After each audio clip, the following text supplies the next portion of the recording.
Assalamualaikum warahmatullahi wabarakatuh. Selamat pagi semuanya. Semoga kalian di rumah selalu dalam kesehatan dan selalu dalam perlindungan Allah Subhanahu wa taala. Amin. Pada kesempatan kali ini kita akan belajar mengenai sistem persamaan satu variabel. Melanjutkan materi sebelumnya yaitu mengenai bentuk aljabar. Sebelum memasuki materi sistem persamaan satu variabel, kita ingat kembali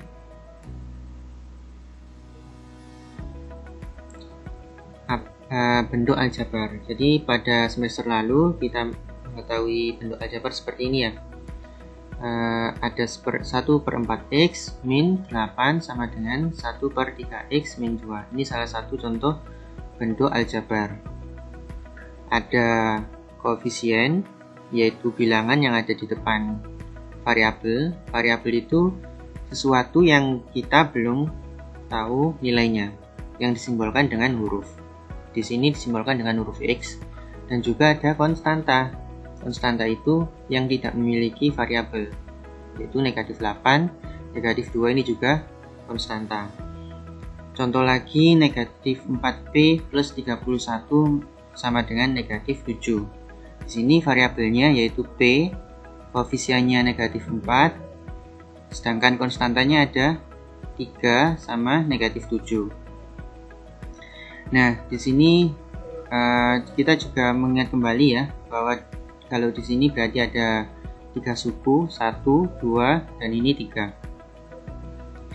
Nah, pada sistem persamaan satu variabel, itu kita akan mempelajari bagaimana cara menemukan nilainya. Kalau kemarin kan hanya bentuk aljabarnya, tapi kita tidak tahu berapa nilai X-nya, berapa P yang masih belum kita ketahui nilainya. Nah, caranya bagaimana?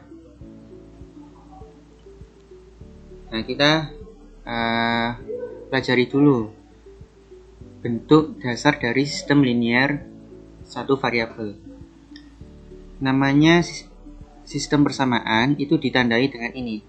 Selalu ada tanda sama dengan. Kalau nggak ada tanda sama dengan ya bukan persamaan namanya. Jadi harus selalu ada tanda sama dengan. Contohnya di sini ada sama dengannya semua ya.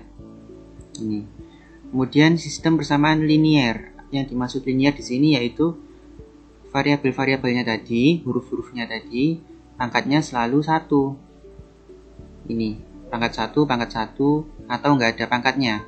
Boleh nggak ditulis. X, N, Y, X, X, X. Nah, sedangkan di sini contoh yang salah. Ini salahnya kenapa? Karena di sini N-nya berpangkat 2. Jadi ini bukan termasuk sistem persamaan linear. Kemudian di sini kita akan pelajari kan sistem persamaan linear satu variabel. Satu variabel yang dimaksud di sini yaitu jenis variabelnya. Jadi di sini hanya ada huruf X. Di sini meskipun ada N di sini dan N di sini, tapi sama-sama huruf N. Kemudian ini juga sistem persamaan linear satu variabel karena di sini sama-sama huruf X. Sini keliru ya, harusnya ini Y. Nah, ini juga sistem linear satu variabel karena sama-sama Y. Ini keliru. Nah, kalau ini bukan termasuk sistem linear satu variabel. Kenapa? Karena ada dua variabel, ada dua jenis variabel yaitu variabel Z dan variabel Y. Jadi, syarat dari suatu sistem persamaan linear satu variabel yaitu yang pertama tandanya sama dengan, ada tanda sama dengannya. Kemudian pangkatnya, huruf-hurufnya ini pangkatnya selalu 1 atau enggak ditulis. Kalau 2 seperti ini berarti bukan. Kemudian satu variabel, satu jenis, satu huruf. Ini X, N, N. Nah, kalau ini salah, Z dan Y ini salah, berarti dia punya 2 variabel. Begitu untuk bentuk umumnya dari persamaan linear satu variabel. Lalu cara penyelesaiannya seperti apa? Cara penyelesaiannya yang pertama didistribusikan jika perlu. Kemudian dikelompokkan satu variabel di suku yang bervariabel di satu ruas yang sama. Jadi dan konstanta di ruas yang lain. Jadi yang punya variabel dikelompokkan di ruas kanan atau di ruas kiri, yang konstanta di ruas yang lainnya. Kemudian sederhanakan atau dioperasikan. Setelah itu baru kita menemukan solusinya. Supaya tidak bingung, kita lanjut ke contohnya. Ini contohnya saya ambil dari buku Brilian. Di bagian pembahasan bisa disimak. Yang pertama ada 2y plus 7 sama dengan 5y min 14. Di sini bisa dilihat ya bahwa ada tanda sama dengannya. Hurufnya cuma ada satu jenis, yaitu huruf E. Bagaimana cara menemukan huruf Y-nya nilainya berapa? Nah, caranya apakah ada yang perlu didistribusikan? Nggak ada kan ya? Nah, ini hanya ada penjumlahan dan pengurangan saja. Berarti langsung saja ke step selanjutnya, yaitu mengelompokkan. Jadi ini ada variabelnya 2y, ini ada variabelnya 5y. Dikelompokkan. Biasanya dikelompokkan di ruas kiri yang ada hurufnya atau yang ada variabelnya. Jadi 5y nya saya pindah ke kiri. Di sebelah kirinya sama dengan ini ya. Ini dipindah ke sini. Tapi cara pindahnya kalau di sini positif, dipindah ke sini jadi negatif. Yang mulanya 5y saya pindah ke sebelah kirinya sama dengan jadi negatif 5y. Kemudian yang konstanta, kalau yang variabelnya saya kelompokkan di sebelah kiri, konstantanya saya kelompokkan di sebelah kanan. Yang mula-mula positif, kalau saya pindah jadi negatif. Jadi kebalikannya ya, kalau negatif dipindah jadi positif, kalau positif dipindah jadi negatif. Nah, akhirnya ketemu seperti ini. Nah, setelah itu tinggal menyederhanakan seperti kemarin. 2y min 5y jadi negatif y. 2 dikurangi 5 kan negatif 3. Negatif 3, y-nya turun y. Min 14 min 7, ya, operasi bilangan bulat, jadi negatif 21. Setelah itu kalau sudah seperti ini, negatif 3-nya dipindah. Jadi ini kan negatif 3 dikali y. Sebenarnya kan seperti itu. Nah, kalau negatif 3-nya mau dipindah ke sebelah kanan, itu jadi pembagian. Jadi yang awalnya negatif 3y dipindah ke bawah. Jadi y sama dengan negatif 21 per min 3. Min 3-nya dipindah ke bawah. Hasilnya berapa? 7. Jadi y yang memenuhi untuk persamaan linier satu variabel ini, yaitu y sama dengan 7. Selanjutnya ini ada lagi sama satu huruf, satu jenis, ada sama dengannya, pangkatnya semuanya 1. Sama dikelompokkan. Jadi yang mula-mula di sini positif, saya pindah ke sini jadi negatif. N ke sini jadi min n, negatif n. Di sini juga plus 7, saya pindah ke sebelah kanan jadi negatif 7. Akhirnya terbentuk persamaan seperti ini. Disederhanakan, min 3n min n jadi min 4n. Min 3 min 1 min 4, n-nya turun. Ini juga min 9 min 7 jadi min 16. Nah, setelah itu sama kayak tadi. Kan sudah ketemu seperti ini, min 4n. Nah, untuk memindah min 4-nya ini, negatif 4-nya ditaruh bawah atau jadi pembagian. Jadi ini min 16 per min 4 gitu ya. Yang semulanya di sini min 4n atau min 4 dikali n dipindah ruas jadi pembagian min 16 per min 4, hasilnya 4. Jadi nilai n yang memenuhi dari persamaan B, yaitu negatif 3n plus 7 sama dengan n min 9, yaitu n sama dengan 4. Selanjutnya, nah ini kalau bentuknya seperti ini, maka perlu didistribusikan terlebih dahulu. Jadi 7 dikali 5n 35n. Seperti kemarin ya, penyederhanaan bentuk aljabar. Disederhanakan dulu. 7 dikali min 2 min 14.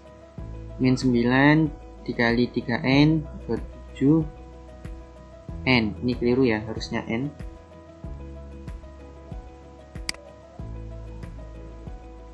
ya. Jadi didistribusikan dulu. Min 9 kali 3n min 27n, min 9 kali 1 min 9, begitu juga dengan ini 15n, 5 kali min 8 min 40. Setelah itu sama, yang ada variabelnya ditaruh kiri semua, ini 15 jadi min 15n, yang konstanta yang nggak ada variabelnya di sini yaitu min 14, saya pindah ke sini jadi plus 14. Awalnya negatif, saya pindah ruas jadi positif. Setelah itu disederhanakan. Oh ya, ini min 9 dipindah ruas ke kanan jadi plus 9.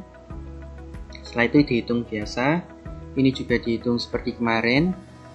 Koefisiennya dijumlahkan sama dikurangi, jadinya 47n sama dengan min 21. Setelah itu dipindah ruas. 47-nya dipindah ruas ke kanan, jadi turun ke bawah atau jadi pembagian. Min 21 dibagi atau per 47. Di sini ada soal narasi ya, mencari panjang dan lebar dari persegi panjang. Jadi diketahui persegi panjangnya mempunyai keliling 122 cm dengan ukuran panjangnya seperti ini dan lebarnya seperti ini. Tapi panjang dan lebar yang sebenarnya belum diketahui. Caranya bagaimana? Pertama, ditulis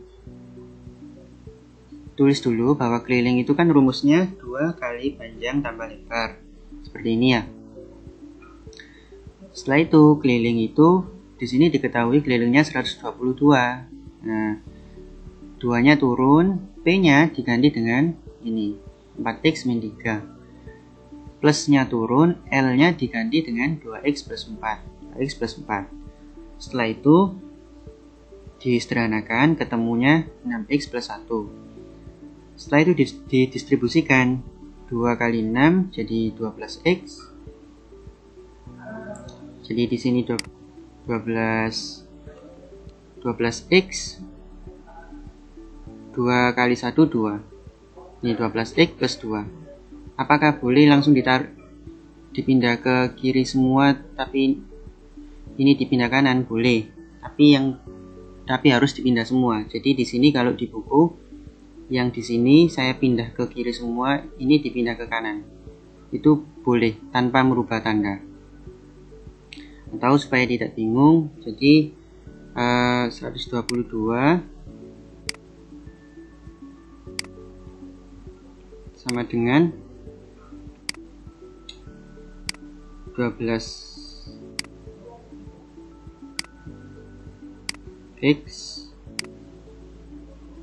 plus 2.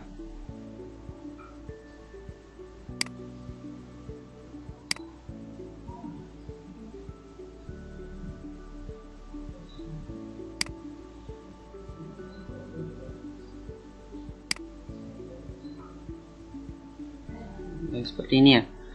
Jadi dari sini didistribusikan 122 sama dengan 12x plus 2. 2 kali 1 2. Setelah itu saya pindah ruas, plus 2 nya ke kiri jadi negatif 2. Nah, ketemu 12x menyisakan 12x saja. Ininya 122 min 2 sama dengan 120. Nah, untuk memperoleh nilai x, nya ini 12 nya saya pindah ke sini. Jadi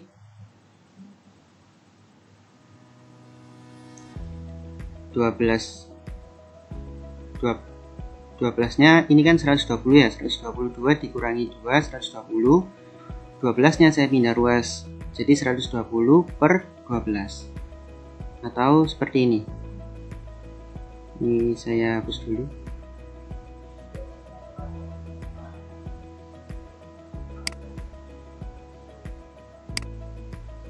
Supaya tidak bingung, jadi saya tulis ulang 120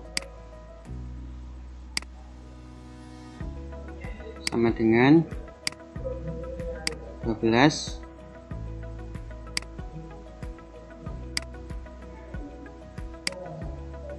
X, ini kan ya. Setelah itu X-nya sama dengan X sama dengan 120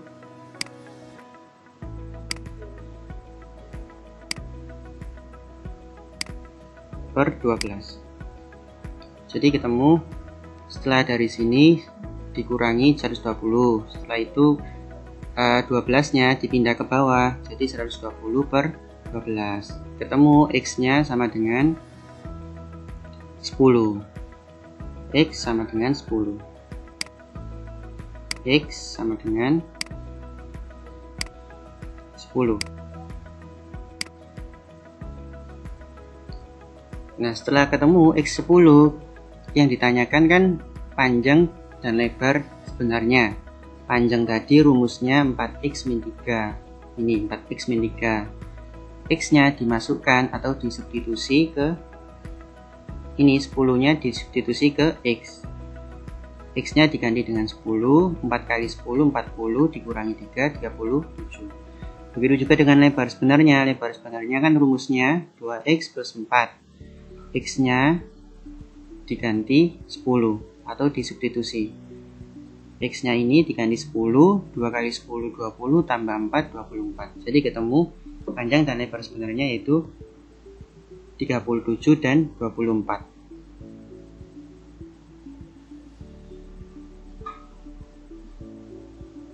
Setelah itu ada contoh lagi, 3 buah bilangan bulat berturut-turut jumlahnya 108. Jadi ada 3 bilangan bulat, kalau dijumlahkan hasilnya 108. Karena di sini dikatakan berurutan, jadi kan gini, ada X plus 1, X plus 2. Karena dia berurutan, misalkan ada 12, 13, 14. Mereka kalau dijumlahkan hasilnya 108. Jadi X ditambah dengan X plus 1 ditambah dengan X plus 2 hasilnya 108. Caranya bagaimana kita ketahui bilangannya berapa saja? Ya, kita sederhanakan. X tambah X tambah X ini jadi 3X. 1 tambah 2, 3. Setelah itu konstantanya saya bawa ke kiri, jadi negatif 3. 108 dikurangi 3, 105. Nah, untuk menghilangkan 3 di sini dibawa ke sebelah kanan menjadi pembagian. 105 dibagi 3 hasilnya 35. Setelah itu yang ditanyakan kan ketiga bilangan tersebut. Ketiga bilangan tadi kan ada X, X plus 1, X plus 2. Tinggal disubstitusi, 35 dimasukkan ke X, jadi 35 plus 1, 36. 35 dimasukkan juga ke sini, hasilnya 37. Jadi bilangannya, 3 bilangan tadi yaitu 35, 36, 37. Mereka berurutan, saling berurutan kan ya. Kalau hasilnya 34, 36, 37 salah, mereka tidak berurutan. Kenapa Pak tadi kok bisa muncul X, X plus 1, X plus 2? Karena dia posisinya berurutan. Jadi kan bilangan bulat itu kalau berurutan, misalkan ada bilangan bulat 1, 2, 3. Ini kan 3 bilangan bulat yang berurutan 1, 2, 3. Mereka itu 1 ke 2 selisihnya 1, atau 1 tambah 1 itu 2. 2 tambah 1 itu 3. Jadi sama, dicari bentuk umumnya, yaitu di sini misalkan X itu 1, berarti kan untuk mencari bilangan 2 kan X plus 1 ini, atau di sini X plus 1. Nah, untuk mencari bilangan 3 gimana? Ya, X tadi ditambah 1 hasilnya 2, ditambah 1 lagi hasilnya 3. Atau bisa disederhanakan dengan X plus 2. Misalkan saya ulangi lagi, jadi misalkan ada bilangan bulat berurutan 1, 2, 3. Satunya saya misalkan X. Berarti kan bilangan 2-nya cara menemukannya X tadi atau 1 tadi ditambah 1 ya, supaya jadi 2. Jadi makanya di sini X plus 1. Nah, untuk menjadi 3 berarti kan X-nya tadi atau bilangan 1 tadi ditambah 2. 1 tambah 2 kan? Nah, makanya di sini X plus 2. Ini hanya permisalan. Jadi makanya kenapa ketemu bentuknya X plus 1, X plus 2. Tinggal kita mencari nilai X-nya seperti ini tadi. Kalau sudah ketemu nilai X-nya dimasukkan ke X plus 1 ke X plus 2. Jadi ditemukan bilangannya secara berturut-turut 35, 36, 37. Dan mereka kalau dijumlahkan hasilnya 108. Baik, demikian dulu pertemuan pada hari ini. Pertemuan selanjutnya akan dilanjutkan materi. Kalau tadi kan persamaan. Nah, minggu depan insya Allah materinya tentang pertidaksamaan. Tapi tetap dalam bentuk linier dan satu variabel. Kurang lebihnya saya mohon maaf. Sampai jumpa di pertemuan selanjutnya. Assalamualaikum warahmatullahi wabarakatuh.